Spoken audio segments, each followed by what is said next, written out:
Tell me, when you abduct your arm like this, where exactly do you feel it now? There's no obstruction, but during the process of lifting it up, there is pain. At what angle does it hurt when you raise it? About this angle. Sometimes when I do the lucky cat gesture, it also hurts here. About 100 and something degrees, roughly at this position. 120 degrees. Does it hurt when you lower your arm? No, it's fine. There's no problem at all with the left shoulder. Actually, there are still some issues, right? Alright, then stand on the box first. I won't look at your shoulder for now. Let me check your feet. Face away from everyone. Have you ever had surgery on your calf? No, I haven't had surgery. Your stance is too wide.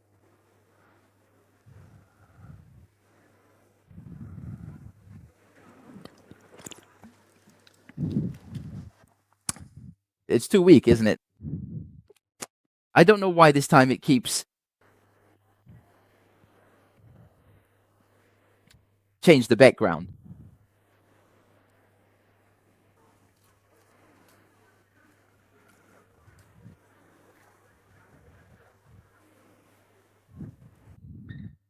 How about now?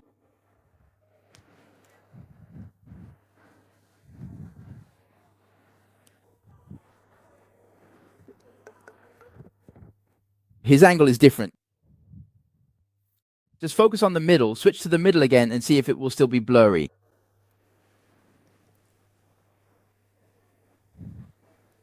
It's a bit better, but why does it always feel like it's not in focus?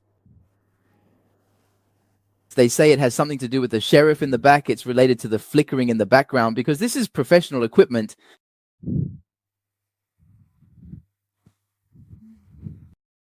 He didn't sync the timing either, so it's also related to the flickering in the background. Let me take a look.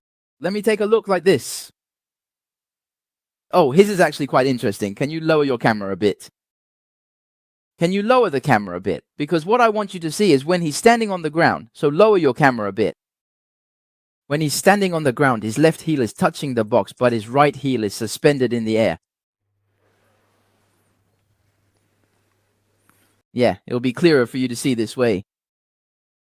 Right, when you look from directly behind, after I said that, he even deliberately steps on his right side a bit.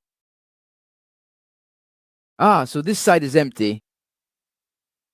And this side has a relatively larger contact area. Now, keep your hand along the seam of your pants. Ah, it's touching now. Alright, that sounds good. Now let's see. And then, go ahead and execute a smooth movement towards the left side, if you would. Alright then. I think that sounds perfectly fine. Okay, right side. Alright, left side again. Let me show you. When I ask you to look at the left and right side movements, which side's heel will lift up? Yes, right side movement. Left side movement. Right side, right side, right side, right? Alright, I'll teach you how to observe the member's heel so you can tell whether this member has shoulder joint popping or impingement. Then give him a 5 kilogram dumbbell. Or you can use the 7.5 kilogram one, that's fine too. 5 is good, 2 each, 2 each. If you can understand this, then you might actually be able to train your clients well. Let me tell you, for the vast majority of personal training clients in gyms, as long as their supraspinatus or biceps brachii long head tendon isn't torn and they're just starting to experience impingement, it can be corrected directly through training. Moreover, this method is equally applicable to supervisors in hospitals as long as the shoulder isn't frozen. The underlying reason is that the biomechanical principles are the same. Now, what I'm telling you is why this area becomes inflamed. Of course, there are many types of frozen shoulder. The most common one I see is frozen shoulder caused by physical activity. This is what you need to understand. However, for some people, pain in the shoulder can also be a manifestation of internal organ problems. Those cases do not fall under the category of sports rehabilitation. Where did it go? Just grab anyone and give it to him. Then normally push the shoulder upward. Yes, just push normally. You don't need to worry about the upper part, just focus on the lower part. Right, and the shoulder has a slight pain. When he pushes now, his shoulder hurts. Actually, this isn't ideal. He can look at his heel while pushing, and he'll adjust accordingly. Yes, but if he turns around, you won't be able to see his heel. I'll push with your eyes closed. Sure, go ahead and close your eyes. Yes, turn off the middle screen and leave the ones on both sides. Okay. Can you see it? When the dumbbell goes up, his heel also rises. Right? So for people like this, it's basically like they have no foundation. Normally, the higher you push, shouldn't your heel press down more? As long as both your dumbbell and heel are going up, the weight of the dumbbell will be pressing on your joints instead of your muscles. Then it turns out that when your heels are lifted like this, everything becomes unstable. So at this point, if you can't keep your heels down, your neck, being the farthest point, will show the effects most clearly. It contracts protectively. So at this point, your scapula becomes unstable and your upper trapezius will contract. That's why people like this will experience soreness in the trapezius after pressing, but not in the shoulders.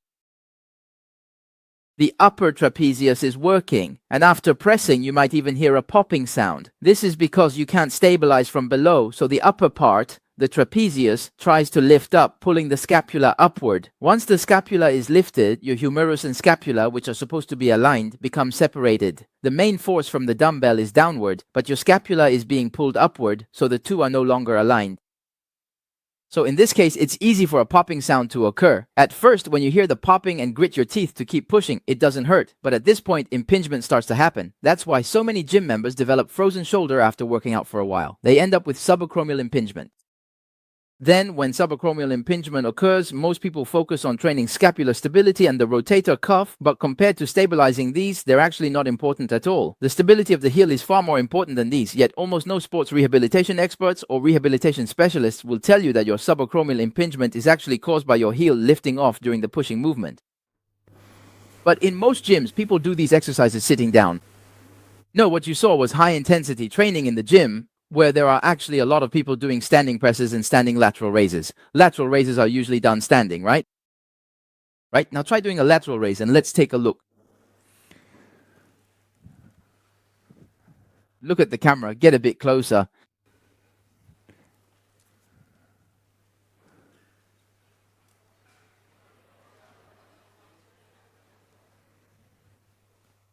Okay, now switch to a front raise.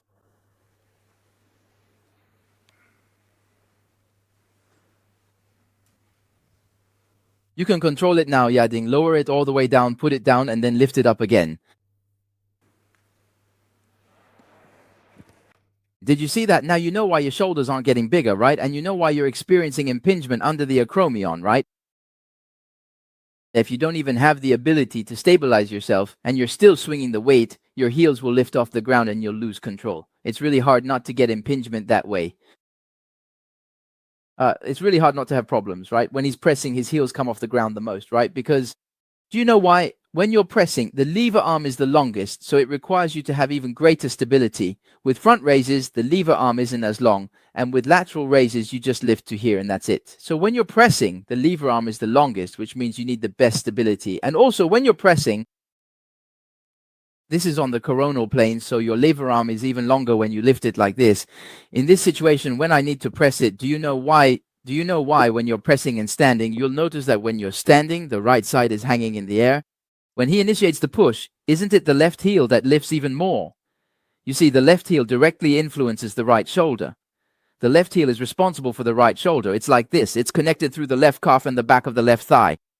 The long head of the left biceps femoris is connected to the sacrotuberous ligament, and then the sacrotuberous ligament, and then the fascia here is connected with the gluteus maximus on the same side.